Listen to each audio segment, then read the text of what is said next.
Hey everyone, welcome back to learn coding. Learn JavaScript की इस series में आज हमारा नेक्स्ट लेक्चर है जिसमें हम लोग फंक्शन के एक्सप्रेशन को पढ़ने वाले हैं। देखो, जो हमारा प्रीवियस लेक्चर था उसमें हम लोगों ने फंक्शन के बेसिक को पढ़ा था। फंक्शन को कैसे डिक्लेयर करते हैं, कैसे उसको सिंटैक्स को लिखते हैं, कैसे एग्जीक्यूट एंड कॉल करते हैं उस फंक्शन को, ठीक है। पैरामीटर्स एंड कुछ हमने क्वेश्चंस भी सॉल्व किए थे। तो सबसे पहले हम लोग चलते हैं अपने लेक्चर 16 फाइल को क्रिएट करने। तो हमारा लेक्चर है लेक्चर 16 फंक्शन एक्सप्रेशन। तो इसको लिखते हैं फंक एक्सप्रेशन डॉट जेएस। अब देखो, फंक्शन एक्सप्रेशन होते क्या है पहले ये समझते। Function expression just allow us to modify the basic syntax of a function. Function का हमारा बेसिक सिंटैक्स क्या था, ये था, right. Function then name and parenthesis के बाद करली ब्रेसेस। ये हमारा फंक्शन का जो बेसिक सिंटैक्स था ये था। और फंक्शन एक्सप्रेशन केवल हमें अलाउ करता है इस सिंटैक्स को मॉडिफाई करके एक अलग सिंटैक्स बना के फंक्शन को लिखना, ठीक है। इसको क्लोज करते हैं, फिर समझाते हैं। इसको यहाँ से हटाते हैं जो हमारा बेसिक सिंटैक्स था। देखो, फंक्शन एक्सप्रेशन जो होता है, कमेंट के अंदर लिखते हैं, फंक्शन एक्सप्रेशन जो होता है वो दो तरीके के होते हैं। एक तो होता है हमारा नेम्ड फंक्शन। नेम्ड फंक्शन अभी इनके सिंटैक्स को समझेंगे अच्छे से। एंड जो सेकंड होता है वो होता है हमारा एनोनिमस फंक्शन। एनोनिमस फंक्शन, ये हमारे दो तरीके के फंक्शन एक्सप्रेशन होते हैं। एक तो नेम्ड फंक्शन होता है, सेकंड होता है एनोनिमस फंक्शन। अब इनको क्रिएट कैसे करते हैं, सबसे पहले समझते हैं नेम्ड फंक्शन। अभी हमारा बेसिक सिंटैक्स क्या था पता है, फंक्शन कीवर्ड लिखो, उसके बाद नेम लिखो एक फंक्शन का जिससे हमें कॉल करना है, उसके बाद पैरेंथेसिस लगाओ, देन करली ब्रेसेस। अब इसी फंक्शन को उठा के एक वेरिएबल में स्टोर कर दो। वेरिएबल क्रिएट करना तो जानते हैं, लेट नेम्ड फंक्शन करके मैंने एक वेरिएबल बनाया, नेम्ड फंक करके। ये जो फंक्शन का सिंटैक्स है ये हमारा नेम्ड फंक्शन। कुछ इंटरेस्टिंग सा साउंड हुआ या फिर बोरिंग सा, चलो कोई नहीं। जो हमारा लेट, जो हमारा फंक्शन है बेसिक फंक्शन, उसे अगर हम एक वेरिएबल के अंदर स्टोर करते हैं तो वो नेम्ड फंक्शन बन के आ जाता है। बस इतना ही तो है फंक्शन एक्सप्रेशन। अब यहाँ पे हम करली ब्रेसेस के अंदर अपना ब्लॉक ऑफ कोड लिख सकते हैं। और जब इस फंक्शन को हमें कॉल करना है या एग्जीक्यूट करना है तो हम कैसे करेंगे, इस नेम से नहीं करेंगे। यानी कि हमें जब इस फंक्शन को कॉल करना है तो हम फिर फंक्शन के नेम से इसको नहीं बुलाएंगे, ना ही एग्जीक्यूट करेंगे इसको। हम करेंगे वेरिएबल नेम से। जब इसको हमें कॉल करना है तो कैसे करेंगे, नेम्ड, नेम्ड फंक, देन पैरेंथेसिस। इससे हम अपने फंक्शन को एग्जीक्यूट करेंगे। अब देखो, एनोनिमस फंक्शन क्या होता है इसको समझते हैं। एनोनिमस का मतलब होता है बिना नाम के, ठीक है। अब यही जो हमारा फंक्शन है नेम्ड फंक्शन, इसी को कॉपी करके लाते हैं नीचे, फिर एनोनिमस फंक्शन को समझाते हैं। देखो, नेम्ड फंक्शन की जगह यहाँ पे बनाते हैं एनोनिमस फंक्शन, ठीक है। एक हमने एनोनिमस फंक्शन बनाया और इसको यहाँ से हटाते हैं। अब एनोनिमस फंक्शन का सिंटैक्स सेम ऐसा ही है, बस जो फंक्शन का यहाँ नाम लिखा हुआ है उसको हटा दो। सिंपल। फंक्शन कीवर्ड लिखो एंड देन पैरेंथेसिस और उसके बाद करली ब्रेसेस के अंदर ब्लॉक ऑफ कोड लिखो और उसे स्टोर कर दो एक वेरिएबल के अंदर। अब वेरिएबल का नाम हम कुछ भी ले सकते हैं, एनोनिमस लो या कोई भी नाम लो। और जब इसे कॉल करना है या एग्जीक्यूट करने के लिए हम क्या करेंगे, एनोनिमस फंक्शन नाम से, जो हमारा फंक्शन का नाम था यानी वेरिएबल का नाम था, उससे हम इसको कॉल करेंगे एंड पैरेंथेसिस के साथ एग्जीक्यूट कर देंगे। ये हमारा एनोनिमस फंक्शन हो गया। देखो, जो हमारे फंक्शन एक्सप्रेशन थे वो दो ही तरीके के थे, नेम्ड फंक्शन था और जो हमारा एनोनिमस फंक्शन था। इन दोनों के सिंटैक्स को हमने देख लिया। नेम्ड फंक्शन क्या था, एक फंक्शन लिखो बेसिक सा सिंटैक्स जो हमारा होता था फंक्शन का, और उसे स्टोर कर दो एक वेरिएबल के अंदर। ये हमारा नेम्ड फंक्शन हो गया और जब हमें कॉल करना है तो वेरिएबल के नेम से हम उसे कॉल कर लेंगे। एनोनिमस क्या है, जो हमारा फंक्शन था उसे कीवर्ड के साथ तो लिखो लेकिन जो फंक्शन का नाम है उसे मत लिखो। और पैरेंथेसिस और ब्लॉक ऑफ कोड के साथ हम उसे लिख देंगे, यानी ब्रेसेस करली ब्रेसेस जो हमारे थे, और उसे स्टोर कर दो एक वेरिएबल के अंदर। और जब इसे कॉल करना है तो फिर वेरिएबल के नेम से हम इसको कॉल करके एग्जीक्यूट करा लेंगे। अब नेक्स्ट टॉपिक जो है हमारा वो है एरो फंक्शन। ये जो है जावास्क्रिप्ट का बहुत ही कह सकते हैं इंपॉर्टेंट टॉपिक है एरो फंक्शन। एरो फंक्शन का ही यूज हम अपने प्रोग्राम में करेंगे। ये जो मॉडर्न जावास्क्रिप्ट आई थी 2015 में ES6 नाम से, दैट इज ECMA स्क्रिप्ट का जो मॉडर्न जावास्क्रिप्ट है उसमें एरो फंक्शन को इंट्रोड्यूस कराया गया था। और एरो फंक्शन ही हम लोग ज्यादातर अपने प्रोग्राम्स में यूज करेंगे। इनका सिंटैक्स ईजियर होता है। इनका बनाने का मोटिव सिर्फ इतना ही था एरो फंक्शन को, कि इसका सिंटैक्स ईजियर होता है, हम इसे वन लाइन में भी फंक्शन को लिख सकते हैं। तो चलो समझते हैं इसका सिंटैक्स क्या है। अब इसे भी जब हमें बनाना है तो सबसे पहले एक वेरिएबल को क्रिएट करना पड़ेगा। लेट एरो फंक्शन नाम से हम एक वेरिएबल बना लेते हैं एरो फंक, ठीक है। और इसको बनाने का सिंटैक्स बहुत ही ईजी है, बस हमें इस फंक्शन कीवर्ड को हटा देना है। वेरिएबल बनाया, उसके बाद हम लगाएंगे पैरेंथेसिस। पैरेंथेसिस के बाद हम लगाएंगे एक एरो का साइन और देन करली ब्रेसेस। ये हमारा एरो फंक्शन जो है उसका सिंटैक्स है। एक हमें वेरिएबल बनाना है, ठीक है। वेरिएबल को चलो भूल जाओ, क्या है, पहले पैरेंथेसिस है, उसके बाद एरो, देन करली ब्रेसेस। ना ही कोई कीवर्ड लगाना है, ना ही हमें कोई नाम देना है इस फंक्शन को, ठीक है। और पैरामीटर हम अपने आप पास ही कर सकते हैं। देखो, अब प्रीवियस लेक्चर में अच्छे से बताया था पैरामीटर क्या होते हैं एंड आर्गुमेंट्स क्या होते हैं। और इसको स्टोर कर दो एक वेरिएबल के अंदर। और जब भी हमें इसे कॉल करना है तो हम क्या करेंगे, वेरिएबल के नेम से कॉल करेंगे arrow func and then execute हो जाएगा जो भी कोड हमारा यहाँ लिखा होगा, ब्लॉक ऑफ कोड जो होगा, ठीक है। ये हमारा एरो फंक्शन हो। चलो एग्जांपल से इसको समझते भी हैं। एक काम करते हैं, यहाँ हम अब कुछ कोड लिखते हैं अपना। जैसे मैं यहाँ पे देता हूँ यूजर नेम। अब देखो यहाँ पे कुछ कंसोल करते हैं अपना, जैसे कंसोल करते हैं यहाँ पे कंसोल डॉट लॉग, और बैकटिक्स की हेल्प से करते हैं। यहाँ पे हम स्ट्रिंग इंटरपोलेशन भी कर सकते हैं, जो हम डेटा ले रहे हैं यूजर नेम यहाँ से, उसको ईजिली हम यहाँ पे एक्सेस कर पाएंगे। तो देखो लिखते हैं माई नेम इज, और फिर क्या करेंगे, स्ट्रिंग इंटरपोलेशन कैसे किया जाता है, dollar sign then curly braces के अंदर हम अपने यूजर नेम वेरिएबल को पास कर देंगे। ठीक है, ये हो गया। और जब हम इसे कॉल करेंगे तो यहाँ पे लेट्स सपोज मैं दे देता हूँ लर्न कोडिंग। ठीक है, मैंने आर्ग्यूमेंट दे दिया। यहाँ पे क्या था, ये जो हमारा था वो पैरामीटर था, और ये मैंने आर्ग्यूमेंट दे दिया। अब जब हम इसको रन करेंगे, इसको इस वाले फंक्शन को, ओके स्ट्रिंग है तो इसको देना पड़ेगा एक स्ट्रिंग के अंदर। चलो अब रन करते हैं। My name is learn coding आ गया, वही एरर आ गया था यहाँ पे, learn coding is not defined, क्योंकि वेरिएबल दे दिया था मैंने। तो चलो स्ट्रिंग के अंदर दिया and my name is learn coding. अब यहाँ पे कोई सा भी आप नाम दो, जैसे मैं अपना नाम दे दे रहा हूँ किशन, तो आ जाएगा माई नेम इज किशन। ये हो गया स्ट्रिंग इंटरपोलेशन। अब जो एरो फंक्शन है, मैंने बोला था इसका सिंटेक्स बहुत ईजियर होता है। अब ये सिंटेक्स तो थोड़ा सा हार्ड और लग रहा है, थोड़ा सा टफ लग रहा है, टफ टू अंडरस्टैंड। तो एक काम करते हैं, इसके सिंटेक्स को और ईजियर बनाते हैं। तो यहाँ से हम इन करली ब्रेसेस को भी हटा सकते हैं यहाँ से। अब ये देखो कुछ ईजियर सा सिंटेक्स लग रहा है, यहाँ पे मैंने करली ब्रेसेस भी नहीं लगाया। और जब हमारा कोड आउटपुट वन लाइनर हो तो हम ऐसे भी लिख सकते हैं। अगर यहाँ पे मल्टी लाइन का यहाँ पे कोई भी कोड है, या फिर मुझे एग्जीक्यूट करना है जिसमें मल्टी लाइनिंग आ रही है, करली ब्रेसेस लगाने पड़े। लेकिन अगर वन लाइनर है तो फिर हम उसे ऐसे भी लिख सकते हैं। अब देखो हम लोग एक और तरीके के फंक्शन को देखते हैं यहाँ पे, जो है कुछ IIFE। अब इसका फुल फॉर्म क्या है, चलो समझते हैं पहले फुल फॉर्म। इसका फुल फॉर्म है immediately invoked function. Immediately invoked function expression. E से क्या है, एक्सप्रेशन।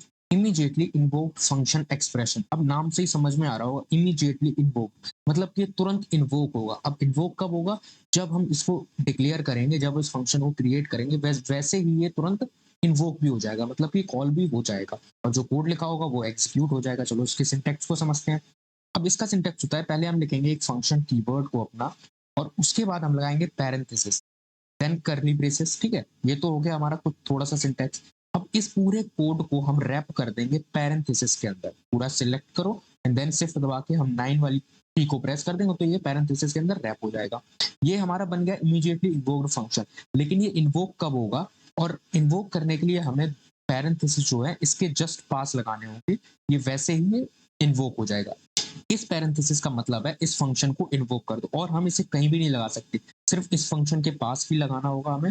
और ये जो है हमारा इमीडिएटली इन्वोक्ड फंक्शन एक्सप्रेशन है। अब इसके अंदर हम कोई भी कोड लिखेंगे तो ये सिंपली एग्जीक्यूट तुरंत कर देगा जैसे ही हम इसको रन करेंगे। तो देखो लिखते हैं this series is good, this series is good. ठीक है, हमने ये लिख दिया। अब इसको जब रन करते हैं, एक काम करते हैं, इस सभी को कमेंट आउट ही कर देते हैं पूरा। इसको कमेंट आउट किया, ठीक है। अब इसको जब रन करते हैं तो देखो ये तुरंत एग्जीक्यूट हो जाएगा, मुझे इसे कॉल करने की जरूरत नहीं पड़ी। आउटपुट में देखते हैं दिस सीरीज इज गुड।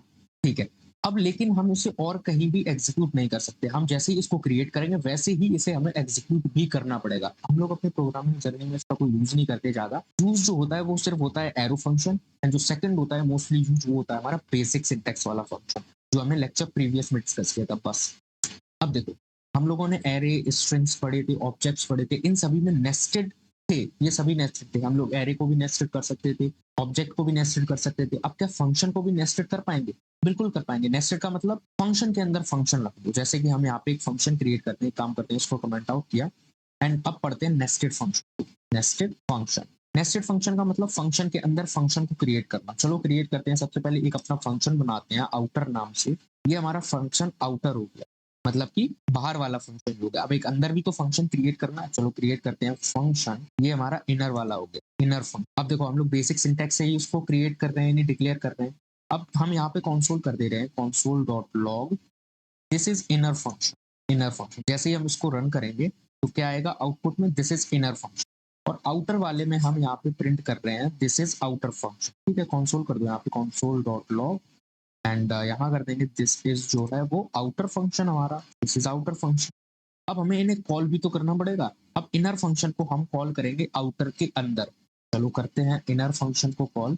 ये हमारा इनर फंक्शन कॉल होता है। लेकिन जब हम इसको रन करेंगे तो यहाँ पे कुछ भी आउटपुट नहीं आएगा। क्यों नहीं आया? क्योंकि जिस फंक्शन के अंदर ये सभी रैप है मैंने वो तो कॉल किया ही नहीं। तो फिर सभी फंक्शन के बाहर मुझे आउटर को भी कॉल करना पड़ेगा। आउटर को मैं यहाँ पे जब कॉल करता हूँ तो देखो आउटपुट मिल जाएगा। सबसे पहले आउटर फंक्शन एग्जीक्यूट हुआ, फिर इनर फंक्शन एग्जीक्यूट हुआ। पहले आउटर एग्जीक्यूट हुआ तो उसने ये कंसोल कर दिया जो लिखा था। अब अगर इस कंसोल को नीचे भी कर देते हैं हम लोग अपने, तो भी क्या आएगा आउटपुट देखो, सेम आएगा, क्योंकि एग्जीक्यूट जो हो रहा है वो पहले आउटर हो रहा है देन इनर हो रहा है। नो मैटर जो कि कंसोल है या फिर जो कोड है वो फंक्शन इनर के ऊपर लिखा है या नीचे लिखा, कोई मतलब नहीं। अगर आउटर एग्जीक्यूट पहले हो रहा तो फिर आउटर में जो कोड लिखा होगा उसे पहले एग्जीक्यूट करेगा, या फिर यानी कि पहले प्रिंट करेगा। ये हमारे नेस्टेड फंक्शन है। अब आप लोग क्वेश्चन भी प्रैक्टिस कर सकते हैं इसके बेसिस पे। अब हम चलते हैं कुछ अपने एग्जांपल्स की तरफ फंक्शन से रिलेटेड। सबसे पहला क्वेश्चन हम लेते हैं यहाँ पे। अब ये फर्स्ट क्वेश्चन क्या होने वाला है, हमें स्वैप करना है टू नंबर्स को। स्वैपिंग टू नंबर्स, ये बेसिक जो क्वेश्चंस होते हैं इन्हीं की हेल्प से हम लोग कुछ बड़े क्वेश्चंस को सॉल्व कर पाते हैं, क्योंकि ये जो है वो फंडामेंटल्स को क्लियर करते हैं हमारे। चलो हमें एक फंक्शन को क्रिएट करना है जिसमें हम दो नंबर्स को पास करेंगे, और उसके बाद जो मैंने पहला नंबर पास किया था वो दूसरा बन जाएगा, और जो दूसरा मैंने पास किया था वो पहला बन जाएगा। सिंपल है, स्वैप कर देंगे। यानी कि जैसे मैं ए और बी दे रहा हूँ, ए में एक नंबर स्टोर है, बी में एक नंबर स्टोर है, और फिर स्वैप करने के बाद क्या होगा कि ए में बी वाला आ जाएगा और बी में ए वाला आ जाएगा। चलो यहाँ पे फंक्शन को क्रिएट करते हैं। Function swap numbers, swap nums, ठीक है, इसको क्रिएट करते हैं। और यहाँ पे मैं पैरामीटर क्या दूंगा, दो नंबर्स को, एक तो ए दे दे रहा हूँ और दूसरा बी दे दे रहा हूँ। पैरामीटर हम कोई भी दे सकते हैं और कुछ भी दे सकते हैं।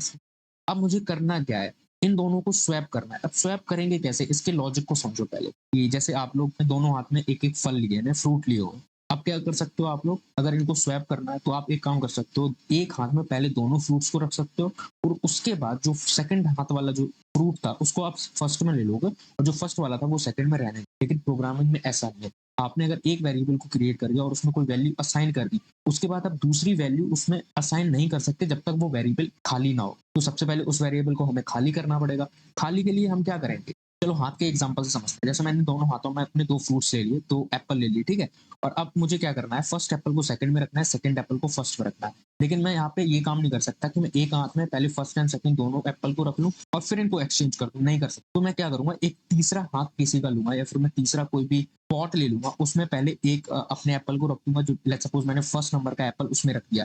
फिर मेरा फर्स्ट हैंड जो है वो खाली हो गया, तो मैं क्या करूंगा, सेकंड एप्पल को अपने फर्स्ट में रख दूंगा, तो सेकंड वाला फर्स्ट में आ गया, और सेकंड हैंड से मैं फर्स्ट एप्पल को उठा लूंगा जो मैंने थर्ड वेरिएबल में रखा था, उसको मैं उठा लूंगा, तो मेरे एक्सचेंज हो गए।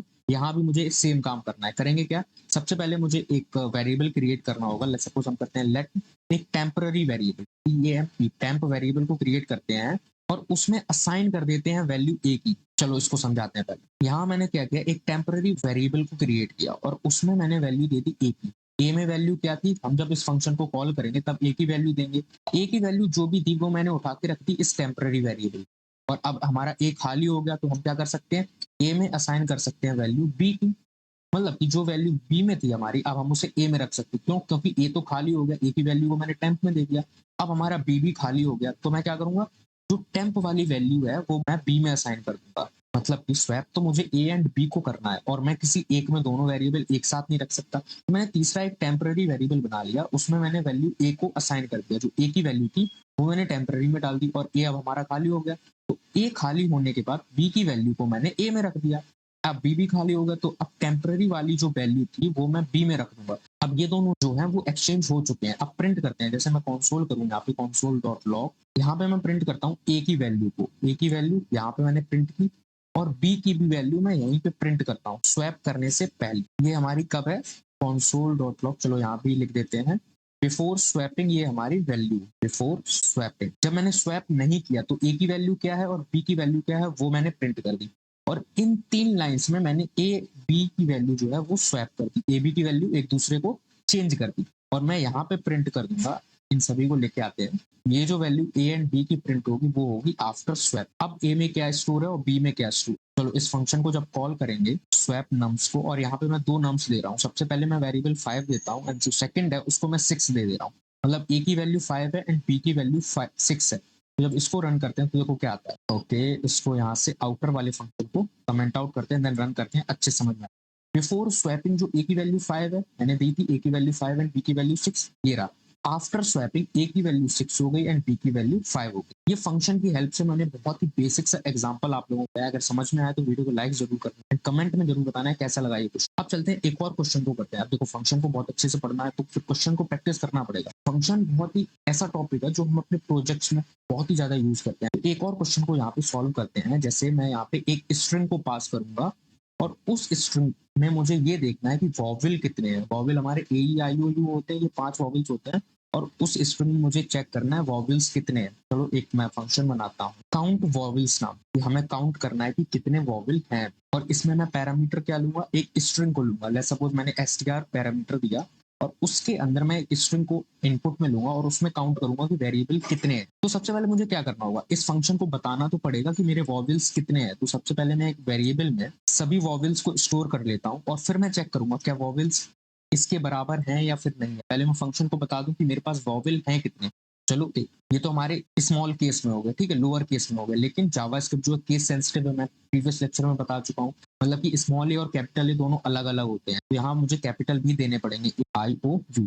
ये मैंने वॉवेल्स दे दिए, ठीक है। अब मुझे इसमें से चेक करना है कि जो स्ट्रिंग मैंने पास की है उसमें जो लेटर्स हैं क्या वो लेटर इसमें से मैच कर रहे हैं या फिर नहीं। अगर कर रहे हैं तो फिर मुझे रिटर्न करो नंबर को कि कितने मैच हुए। उसके लिए मैं एक लूप चलाऊंगा। लूप का कॉन्सेप्ट मैंने बहुत अच्छे से समझाया है। लूप क्या करते हैं, हमेशा आइटरेट करते हैं, एक एक वैल्यू पे जाके एक एक वैल्यू को चेक करते हैं। तो मैं यहाँ पे एक फॉर ऑफ लूप लगाऊंगा, फॉर ऑफ लूप। तो ये क्या करेगा, लूप एक एक करके स्ट्रिंग में जाएगा। अब मुझे स्ट्रिंग पे ही तो लूप लगाना है। जो मैंने स्ट्रिंग पास करूंगा, यानी कि जो मैं स्ट्रिंग यहाँ पे पास करूंगा उसके एक एक लेटर पे जाओ और फिर बताओ मेरे को क्या वो लेटर इस वॉवेल के बराबर है या नहीं। चलो यहाँ पे करते हैं, एक वेरिएबल बनाते हैं लेट कैर नाम का, लेट कैर ऑफ। और इसे जाना कहाँ है, स्ट्रिंग के अंदर, str जो मैं पास करूंगा उसके अंदर कैर को जाना है, ठीक है। अब मैंने इस लूप के थ्रू मैंने आइटरेट कर लिया अपने स्ट्रिंग को। ये जो कैर वाला वेरिएबल है वो एक एक करके स्ट्रिंग पे जाएगा, स्ट्रिंग के अल्फाबेट को चेक करेगा।